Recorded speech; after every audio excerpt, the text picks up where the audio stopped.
Söz депутат Акаев Жанарбек Кубанычевичке берилет. Рахмат. Үчүнчү окуу экен, менде суроо жок, болгону бир сунуш да.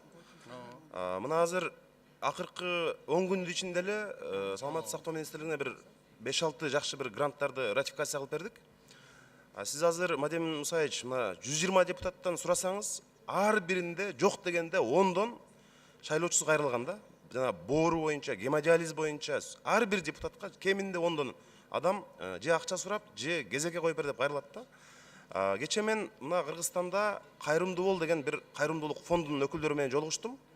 Ошол кыргыздын жигиттери Азамат Байматов деген Индияга өздөрү барып, врачтар менен сүйлөшүп, Кыргызстанга келип биздин врачтарды окутуп бергиле, операция кылып бергиле, аябай көп адам кайрылып атат, көбү өтүп кетип атат, балдары жетим калып атат деп өздөрү Индияга барып, өздөрүнүн демилгеси менен ошол врачтар менен сүйлөшүүлөрдү жүргүзүп жүрүшөт.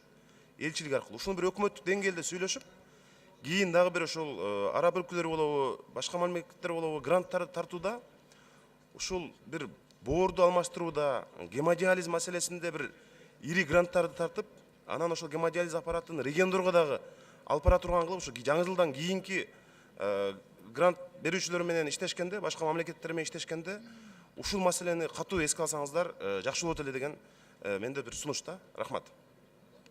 Рахмат, Мадем Мусаевич. Саламатсыздарбы, урматтуу депутаттар, урматтуу Асель Союзбековна. Жанар Кубанычевич, өткөн жумада саламаттык сактоо министри Чолпонбаев Космос Сарыевич өзү Индияга барып келди. Делегация боюнча бул сүйлөшүүлөр жүрүп атат, бул болду. Экинчиден, сиз айткандай гемодиализ боюнча жерлерде өнүктүрүү боюнча бизде пландар бар. Азыр бүгүн Баткен областынан башка жерлерде, бардык жерде мамлекеттик койдук. Бул боюнча иштер бар. Рахмат.